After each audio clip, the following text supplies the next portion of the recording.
Hello class. Welcome back बच्चों। तो पहले बच्चों स्टार्ट कर रहे हैं नया लेक्चर। बाबू कुछ केस स्टडी हमारी बकाया थी, ठीक है ना। कल हमने एमसीक्यूज तो स्टार्ट कर दिए चैप्टर वाइज से। बेटा केस स्टडी खत्म होते ही हम चैप्टर वाइज बुक को ही आगे बढ़ाएंगे, पर आज कोशिश करते हैं कंप्लीट करने की। नहीं भी हुआ तो अभी कल का दिन भी है हमारे पास, परसों टेस्ट देना है हमने, ठीक है ना। रिटर्न टेस्ट है परसों है। रिटर्न रिटर्न को बोला है। चलो कोई नहीं, टाइम को ले लेंगे है। अब वीडियो डिलीट कर दी मैंने, वो जिसमें बोला हुआ था। चलो लो सर। चलो अच्छा, 10 को टेस्ट ले लेंगे, आप पढ़ना शुरू करो बस। बेटा नहीं यार, नहीं नहीं, मेरे मेरे पास फिर इको का भी टेस्ट होगा ना, फिर आप कहोगे 15 को दोनों इकट्ठे हो गए, फिर वो बहुत परेशान करेगा। जब चैप्टर ही खत्म नहीं होगा तो पहले कैसे ले लो। नहीं हुआ, नहीं आज कैसे हो जाएगा यार। न्यूमेरिकल अगर, यार अगर न्यूमेरिकल हो भी गए, उसका एक थ्योरेटिकल लेक्चर, उसका चैप्टर वाइज मैंने तो शुरू ही नहीं करी अब तक। चैप्टर वाइज उसकी कहां से खत्म हो जाएगा चैप्टर। नहीं होगा यार, फिर वो बार बार टेस्ट लेने में मजा नहीं आता। ऐसे बिल्कुल कंप्लीट करके एक ही बार टेस्ट लूंगा उसका तसल्ली से, वो नहीं हो सकता। चलो जी, अब फिलहाल सामने देखो, अब यार 7-8 केस स्टडी है, ये फिनिश कर। बाबू रिक्वायरमेंट पढ़ रहे हैं पहले। कहते हैं in the context of above case A requirement, name and explain the segment of capital market being approached bye the company by please show. Name and explain the segment of capital market being approached bye the company.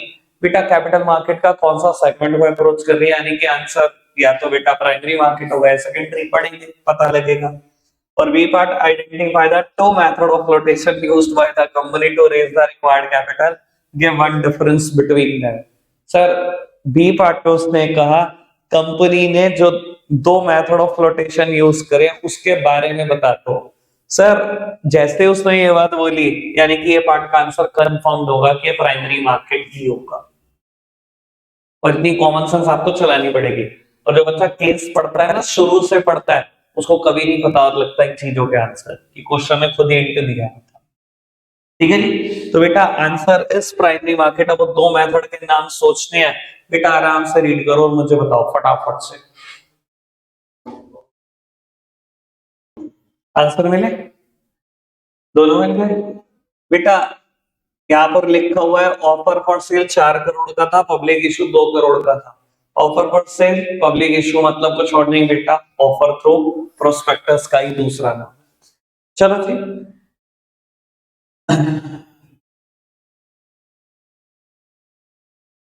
लंबी चौड़ी case study, requirement देखते हैं। What is demat account, चलो direct question है, पढ़ा हुआ है, case से कोई लेना देना नहीं। Who is acting as the DP for Arsh. बेटा डीपी कौन होता है, one who opens and maintains demat account is known as DP. कहता है हर्ष का डीपी कौन है। केस पढ़ेंगे तो पता लग जाएगा, जिसके पास हर्ष का डीमैट अकाउंट होगा वो बेटा उसका डीपी बन जाएगा। C part, name the document that is legally enforceable and help to settle the claim between the investor and the broker। बेटा एक ही डॉक्यूमेंट है इन्वेस्टर और ब्रोकर के बीच में, जो हमने पढ़ा है कॉन्ट्रैक्ट नोट। तो ए पार्ट और सी पार्ट का आंसर खत्म है। डिपॉजिटरी पार्टिसिपेंट कौन है हर्ष का, ये देखो second line, he opened a demat account with a broking house in order to trade in security with the money he received as his first performance bonus। Sir कहते हैं उसने डीमैट अकाउंट खुलवाया किसके पास, ब्रोकिंग हाउस के पास। Sir broking house उसका क्या है बेटा, डीपी है। खत्म हो गया, दो लाइन ही पड़ी बेटा, और इतना लंबा चौड़ा कैसे, कुछ नहीं पढ़ना। क्लियर हुई बात, समझ में आ गई बात। जो डायरेक्ट क्वेश्चन है वो डायरेक्ट ही है, इससे लेना देना ही नहीं है कुछ। बढ़ाते हैं बेटा बात को आगे। कहता है name and explain the way through which the company can raise finance by allotting security to selective individual and the institution only। private placement is the answer। Case नहीं पढ़ा, अगेन आगे बढ़ो। can the company also raise capital through a right issue, why or why not, give a reason to justify your answer। Sir एक case पढ़ के पता लगेगा company right issue कर सकती है या नहीं कर सकती, और जस्टिफाई भी करना है। आप पढ़ेंगे बेटा, मैं जिससे पूछूंगा बताएगा वो, ठीक है ना। सब मत बोलना प्लीज, ठीक है ना, जैसे वो चूज वेट कर रहा हूं। बाबू इसका आंसर बताएगा मुझे विशेष, शर्मा जी ट्राई करो, बताओ बेटा कंपनी राइट इशू कर सकती है या नहीं, और जस्टिफाई भी करना है। केस में सब कुछ है अगर आपने ढंग से पढ़ो। अच्छा ये पता है वैसा राइट इशू क्या होता है? क्या होता है?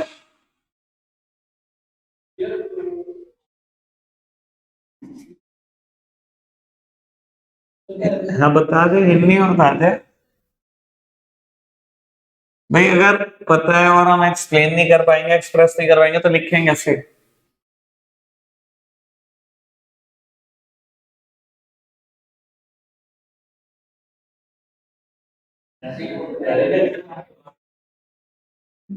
हाँ हाँ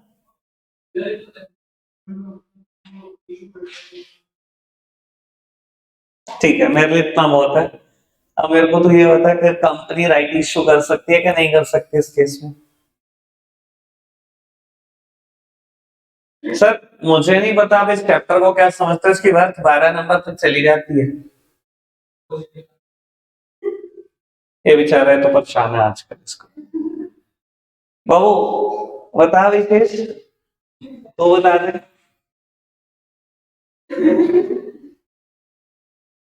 चलो पढ़ो बाबू, इस लाइन में सब कुछ है। So the board of director of the company have decided to only raise capital for the first time.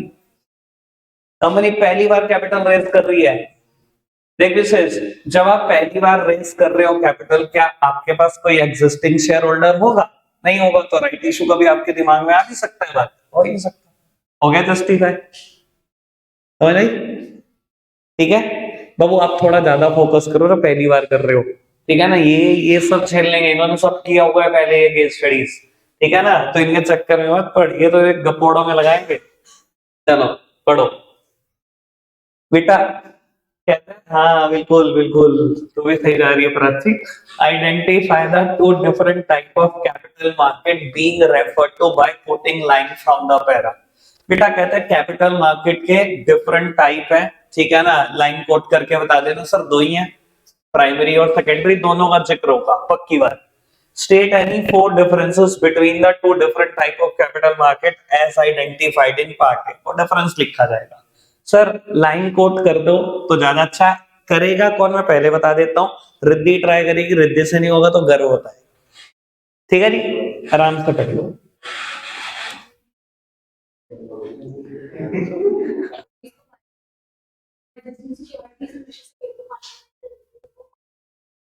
Primary दोस्त में कौन सी लाइन है? यस बेटा, Harsh urge Ajay to invest in forthcoming IPO of a blue chip company. Sir IPO आपको पता है क्या होता है? Initial public offer. यहाँ प्राइमरी मार्केट की बात चल रही है, और जहां बेटा अजय ने उसको इंसिस्ट करा कि वो एग्जिस्टिंग सिक्योरिटी बाय करे, तो बेटा वो सेकेंडरी मार्केट की बात चल रही है, सिंपल। ठीक है जी, बढ़ाए बात को आगे। लोग उत्तर, बहुत प्यारा केस, प्यारा। और केस पढ़ना नहीं है, थोड़ा समझदारी से बिहेव करना। केस नहीं पढ़ेंगे, रिक्वायरमेंट से हल करेंगे इसको। कहते हैं name another financial intermediary that help in the process of channelising the saving of household into the most productive use. बेटा उसने कहा अदर फाइनेंशियल इंटरमीडिएरी का नाम बताओ, जो क्या करता है, आपकी सेविंग को चैनलाइज कराता है इनटू मोस्ट प्रोडक्टिव यूज। बेटा दो फाइनेंशियल इंटरमीडिएरी का हमने जिक्र किया था जब चैप्टर शुरू किया था, one is bank, other one is financial market. बेटा देखो उसने कहा ना अदर फाइनेंशियल इंटरमीडिएरी का नाम बताओ, यानी कि एक का डिस्कशन केस में हो रखा होगा और उन्हें दूसरे का नाम बताना है। ठीक है, अब आप कहोगे केस क्यों नहीं पढ़ना पड़ेगा, बी पार्ट पढ़ो। Also outline any two function of another financial intermediary as identified in part A। मेरे कोर्स में बेटा बैंक के फंक्शन नहीं है, आंसर इज फाइनेंशियल मार्केट और उसके दो फंक्शन। सर इसलिए बोलता हूँ रिक्वायरमेंट अगर फोकस कर लोगे तो मैं इतना टाइम बचा कर दूंगा। लोग जो बाहर निकल के कहते हैं ना बिजनेस स्टडीज का पेपर पूरा नहीं हुआ, आप कहोगे मजाक कर रहे हैं क्या, 2.5 घंटे में करके बैठ गए थे, आप यही बोलोगे एग्जैक्टली। ठीक है ना, बच्चे कहते हैं बीएसटी का पेपर पूरा नहीं हुआ, आप कहना सो क्या है हम तो। लो जी बाबू, रिक्वायरमेंट पढ़ते हैं। कहते हैं name the organization that regulates the working of stock exchange in India. मेरा पड़ोसी SEBI, B part state any 3 function performed by stock exchange, वो लिखे जाएंगे, डेवलपमेंट फंक्शन, प्रोटेक्टिव, कोई भी जो मन करे वो लिख देना, ठीक है ना जी। और आगे बढ़ाओ, give any 2 advantage of screen based trading. Screen based trading मतलब मैं नहीं दिखाऊंगा भाई, स्क्रीन बेस्ड मतलब ऑनलाइन ट्रेडिंग जो पहले नहीं होती थी, अब करते हैं हम जो, मुझे इसके फायदे बताना दो।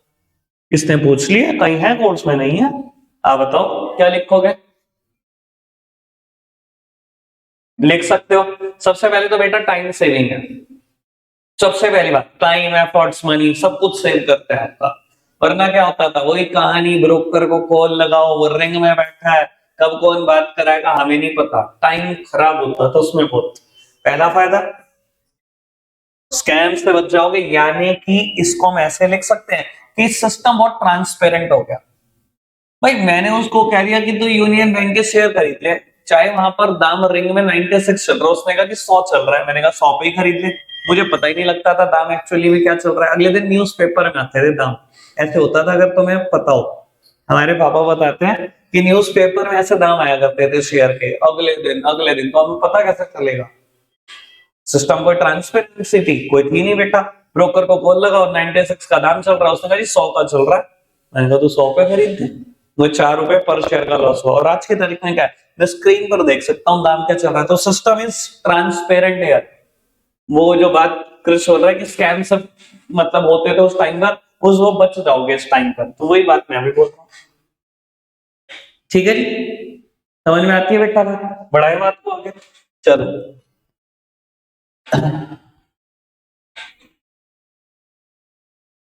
पढ़ो जी। ये आपका फेवरेट केस है, मेरा भी। Name the other name use for the fund required to meet flotation cost, bridge financing, other name तो बेटा उसका ब्रिज फाइनेंसिंग है। Describe briefly the short-term instrument popularly used by the company to raise for the fund required to meet flotation cost. Who can issue them? Commercial paper कौन issue कर सकता है? Companies. Companies to the companies. Issue करने वाली भी company, खरीदने वाली भी company. C part, distinguish between the two type of financial market. बेटा दो तरीके की फाइनेंशियल मार्केट, मनी मार्केट और capital market, that the company intend to approach to meet this financial need. उनके बीच में बेटा जो भी बताना होगा डिफरेंसेस बता दे। तो हमारे पास टेबुलर फॉर्म में डिफरेंसेस थे नहीं, अगर आप ऐसे कन्वर्ट करना चाहो तो कर सकते हो, एनसीईआरटी भी नहीं लिखती मनी मार्केट और कैपिटल मार्केट, वो हेडिंग लिखती है जैसे हमने लिखा हुआ है नोट्स में, ठीक है जी। बढ़ना है आगे, लोग उत्तर तो पढ़ना जरा फटाफट से। Requirement, identify the instrument that Shub Bank will use to meet its short-term requirement of funds. State any 3 feature of the instrument as identified in part A. बेटा एक बार आपको केस पढ़ लेना चाहिए मेरा ख्याल इसमें, ठीक है ना, तो आपको थोड़ा ज्यादा आसान हो जाएगा, पढ़ना फटाफट से। वैसे तो लास्ट लाइन ये पढ़ लो तो भी आपको 99% क्लियर हो जाए, बस इन्वर्टेड कॉमास पढ़ लो। कॉल मनी, इंस्ट्रूमेंट का नाम क्या है, कॉल मनी, 3 फीचर लिख दोगे, कॉल मनी के बारे में इतना कुछ जानते हो, कुछ भी लिख देना। Use for interbank transaction, maturity period 1 day to 15 days, लिख देना यार, 3 फीचर देखे, ठीक है जी। बढ़ाए बात को आगे बेटा, अब मेरा ख्याल एक का दुक्का ही बात रहती है, पढ़ना पुत्र, ये पढ़ना। Identify the type of function performed by SEBI, SEBI का कौन सा टाइप ऑफ फंक्शन है, पढ़कर समझ में आएगा। Outline any 2 reason for setting up SEBI, बेटा 2 रीजन सेबी को एस्टैब्लिशमेंट के हमने पढ़ा है बेटा, इतने सारे मेल प्रैक्टिसेस थे उसको खत्म करने के लिए बना, प्रोटेक्शन ऑफ इन्वेस्टर्स मनी, कुछ भी लिख देना, 2 रीजन में कुछ नहीं, आप बस ए पार्ट का आंसर पढ़ो।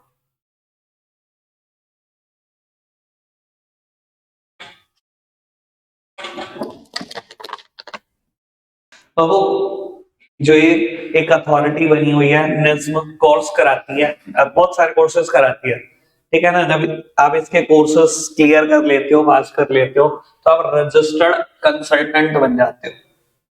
ब्रोकर भी ऐसे ही बनते हैं इनके एग्जाम क्लियर करके, और रजिस्टर्ड कंसल्टेंट भी ऐसे बोलते हैं, ठीक है ना। बहुत सारे लोग बोलते हैं ना कि मैं सेबी रजिस्टर्ड हूँ और मैं एडवाइस कर सकता हूँ मार्केट में, ठीक है ना। मैं भी कभी कभी सोचता हूँ करूंगा इसका कोर्स, किसी दिन बैठूंगा पढ़ने और फिर इसका एग्जाम देके क्लियर करने के मेरे भी सपने हैं, ठीक है जी। चलो जी बढ़ाते हैं बेटा बात को आगे। ये सब क्या हो रहा है बेटा, डेवलपमेंट फंक्शन, ठीक है ना, ये कोई प्रोटेक्शन की बात नहीं, कोई रेगुलेशन की बात नहीं है, ये तो मार्केट बढ़ाने की बात है, ठीक है जी। लो उत्तर, मेरा ख्याल ये शायद लास्ट केस है हमारा आज का, ठीक है ना, फिर हमने दोबारा चैप्टर वाइज पे वापसी करनी है, पढ़ना बेटा।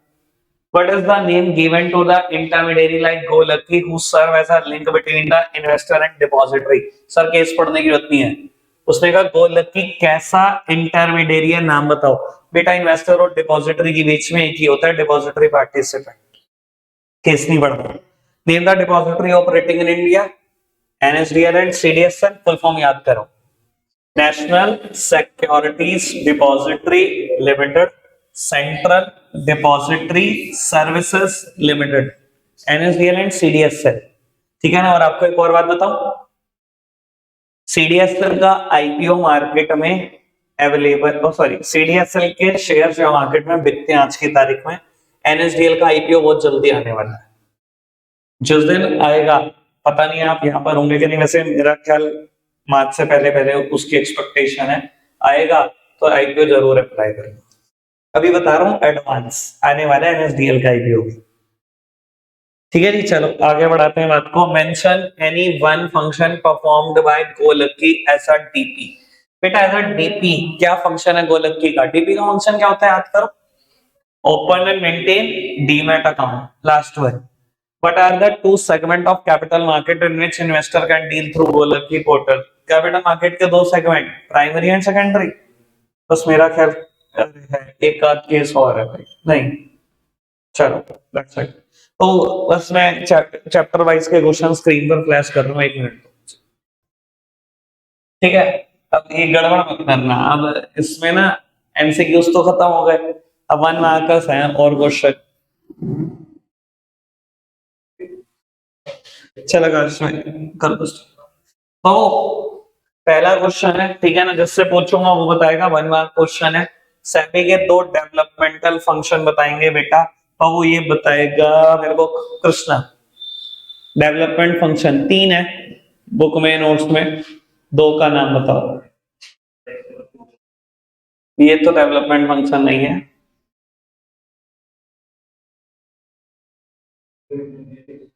Training to intermediaries, promotion of fair trade भी है, एक और भी है रिसर्च, ठीक है ना जी। सर ये मत करो यार, ये पढ़ना पड़ेगा तुम्हारे को भाई, मतलब समझ नहीं आ रही, करोगे क्या तुम पेपर में, मैं इतनी बार करा चुका हूँ ये चीजें तो यार।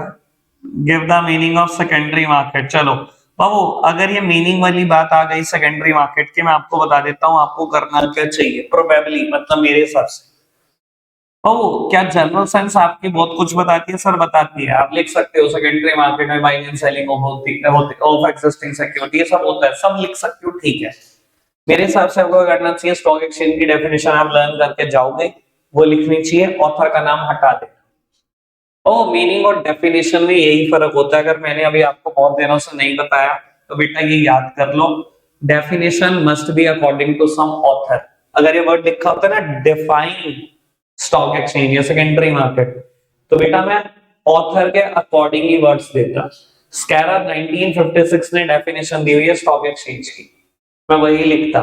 अगर इसमें मीनिंग का, तो मीनिंग बेटा आपके खुद के वर्ड्स होते हैं, ठीक है ना। और मैं कहता हूं अगर आपको डेफिनेशन याद है तो अपने खुद के वर्ड भी सोचने की जरूरत है, वही लिख दो, ऑथर का नाम ना लिखो, बस वही मीनिंग बन गया,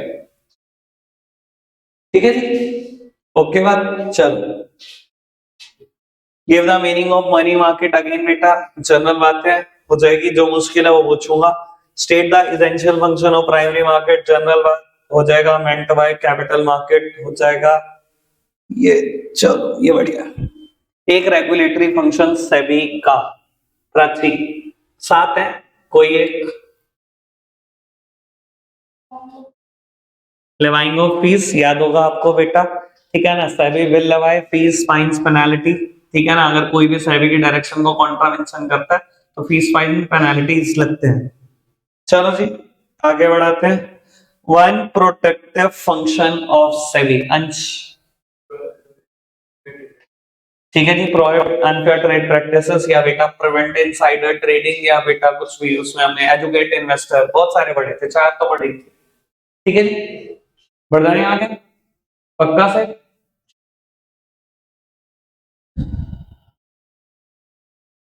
state any one development function, अभी हमने दो पूछ लिए थे। State any one function of stock exchange, सब 6 हेडिंग पड़ी थी। अर्नब कोई एक स्टॉक एक्सचेंज के function.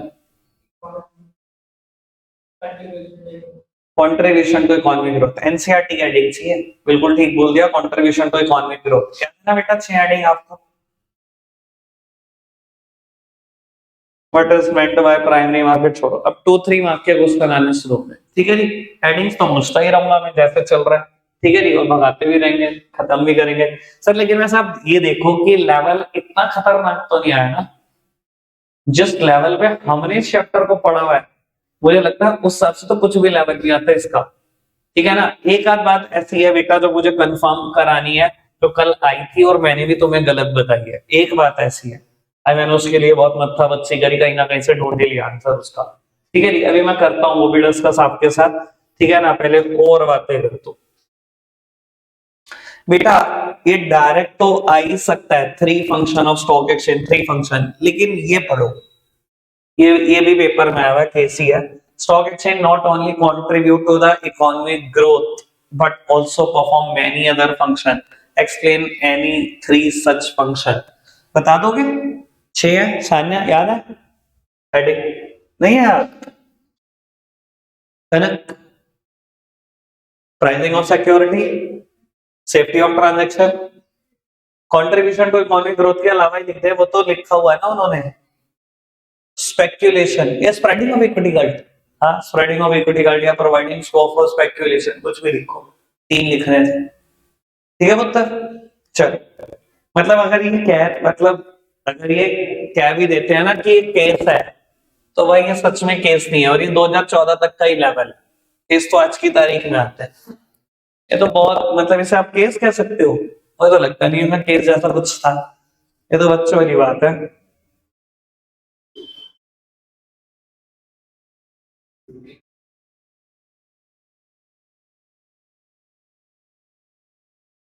Shivika, name the process of holding security in electronic form, name any 2 participants of money market, name the depositories that hold security in electronic form.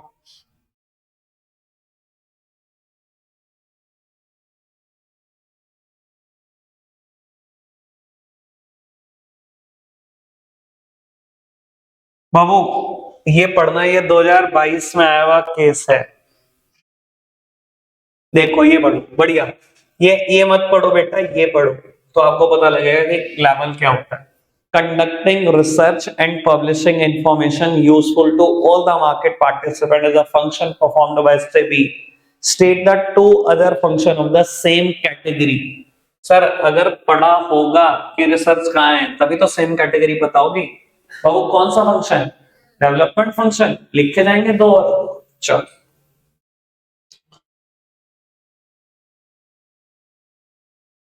बाबू अब ये देखो, ये ओछी हरकतें होती हैं। देखो मैंने ये 2000 पिछली केस स्टडी 2022 की थी, ये 2023 की।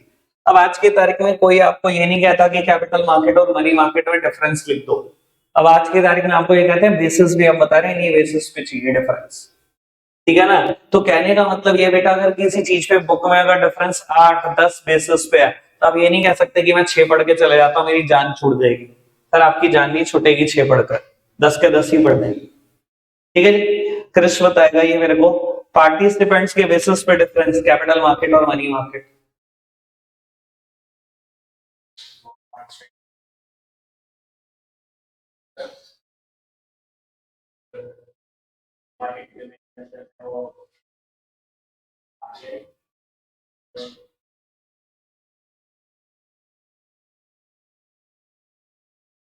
इन्वेस्टमेंट आउटले,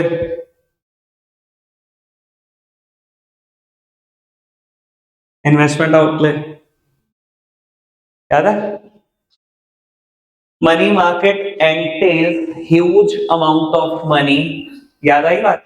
मनी मार्केट के instrument are quite expensive, just like T bills 25,000 का एक है, जबकि capital market entails low amount of money, क्योंकि कुछ कंपनीज के शेयर 1 रुपए से भी कम है, हमने देखे भी थे अगर याद हो तो। अब वो सेफ्टी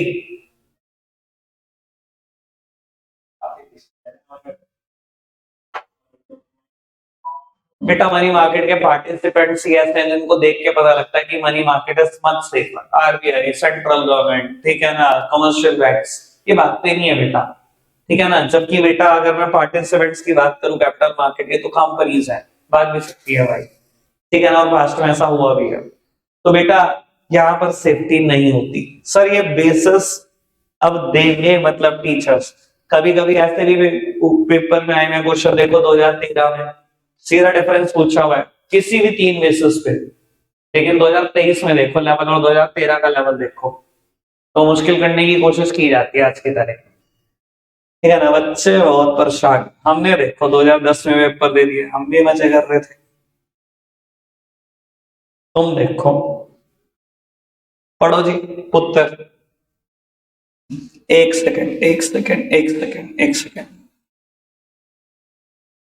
बस ये तो डायरेक्ट ही क्वेश्चन आ गया। 3 प्रोटेक्टिव फंक्शन कोई केस की फॉर्म में नहीं है तो 3 प्रोटेक्टिव फंक्शन तो लिखे ही जाएंगे, तो दिक्कत तो नहीं, ये तो सिंपल ही है। हाँ ये बात काम की है बाबू, मेरे ना ऑब्जेक्टिव नहीं पढ़ाए थे सेबी के, नोट्स में है, हेडिंग्स भी है, मैंने पढ़ाए नहीं थे। कल भी आपने कहा था ना मेरे को, बात ऑब्जेक्टिव की बात पूछी थी, शायद आपने पूछी थी, किसी बच्चे ने पूछी थी कल मुझसे। वो चलो पढ़ते हैं। खैर कहते हैं state any 3 objective of SEBI, notes में है, मैंने नहीं पढ़वाए थे बाबू। अगर मैं नहीं भी बताऊं, मेरे को ये भी पता है बच्चे आराम से लिखाएंगे, ठीक है ना। एक बार एक केस की फॉर्म में पढ़ना। The overall objective of SEBI is to protect the interest of investor and to promote development of and regulate the security market in the light of given statement. Any 3 objective of state any 3 objective of SEBI, ठीक है ना। और ये एक बार ये भी पढ़ लो, to promote orderly and healthy growth of security market and the protection of investors, SEBI was set up with reference to the statement explain the objective of SEBI. Sir मैं ये कह रहा हूं कि अगर मैंने नहीं भी पढ़ा, आप 1001% इसको खुद लिख सकते हो, और ये बात आपको इनका आंसर पढ़ के समझ में आ जाएगी। एक बार मैं इसका आंसर पढ़वाना चाह रहा हूँ, इन्होंने क्या लिखा, पढ़ना बेटा सेबी को बनाने के ऑब्जेक्टिव मुझसे। एक बार थर्ड पॉइंट पढ़ना, to prevent fraudulent and malpractices by balancing between self regulation of business and its statutory regulation. बेटा देखो मैं ना आपको बेसिकली इसका मतलब क्लियर कर देता हूँ। सेबी ना बेटा जब नॉर्म्स बनाए तो कहता है बैलेंसिंग बिठाने का काम करे किस 2 चीजों के बीच में बेटा, self regulation and statutory regulation. बेटा स्टैट्यूटरी रेगुलेशंस क्या होती हैं, मतलब लीगल रेगुलेशन जो इम्पोज्ड बाय लॉ है। जैसे कि जब आप सेबी लॉ पढ़ोगे बेटा, ठीक है ना, तो उसमें जितनी भी दी गई रेगुलेशन है वो क्या है बेटा, स्टैट्यूटरी रेगुलेशन है। और कुछ बेटा नॉन स्टॉक एक्सचेंज ने अपने बनाए हुए जिनको आप सेल्फ रेगुलेशन बोल सकते हो। बेटा जब कानून बनाए सेबी, कुछ भी पेनल्टीज लगाए या कुछ भी डिसाइड करे बेटा, तो अब वो इन दोनों के बीच में बैलेंस बिठा के चले। मतलब ऐसा भी ना हो कि बिजनेस खराब हो जाए और ऐसा भी नहीं हो कि बेटा पेनल्टीज बहुत ज्यादा लग जाए, मतलब लॉ की ब्रीच नहीं होनी चाहिए, कहने का मतलब ऐसा। चलो जी बाबू बढ़ाते हैं बात को आगे। नायका को मायका कर दिया, मायका लिमिटेड कंपनी का नाम है, नायका स्टॉक एक्सचेंज में है, पढ़ना है जी उत्तर, पढ़ना है एक बार, पढ़ो पढ़ो पढ़ो। अभी कुछ बच्चों ने नहीं देखा इसका आंसर, नहीं देखा ना कुछ में, बहुत बढ़िया, अब पढ़ो। इसका आंसर मेरे को करेगा, करेगी रीत, रीत करेगी इसका आंसर। बाकी सारे पढ़ते रहो, रीत ना कर पाई तो किसी ने एक का नंबर लगेगा।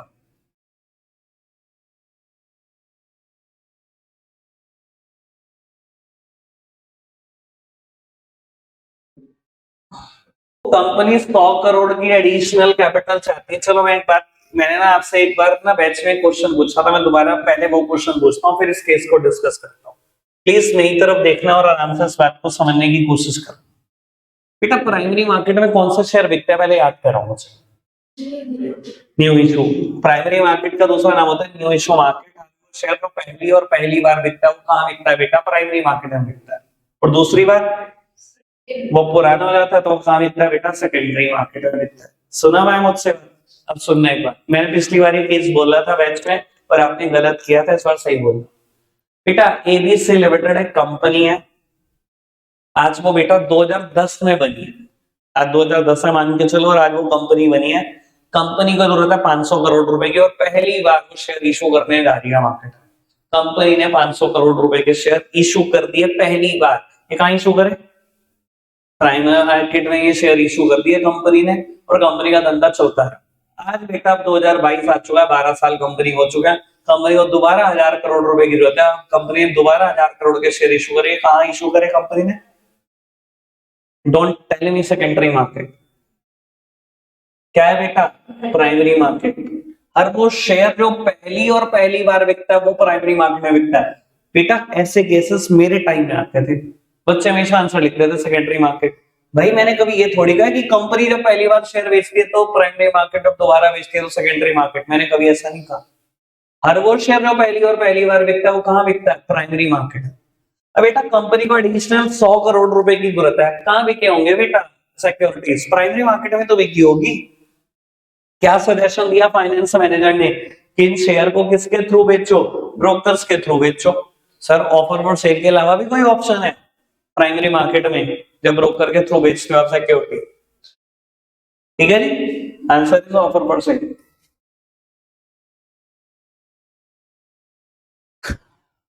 यस, इसके लिए मैंने एक चर्चा कर रही थी आपसे। बाबू प्लीज इसको पढ़ लो, ये आज का लास्ट केस होगा, ठीक है ना? इसको डन करो, ठीक है ना? फिर बात को आगे बढ़ाएंगे कल से।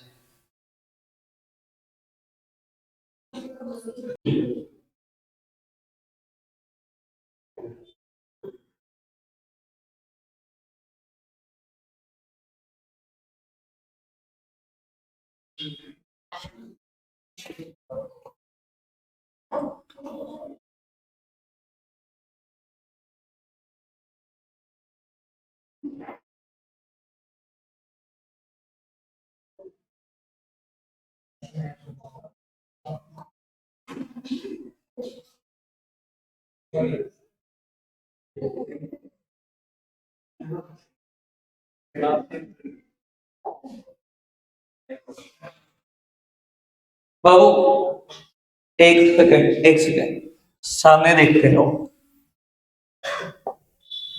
बेटा।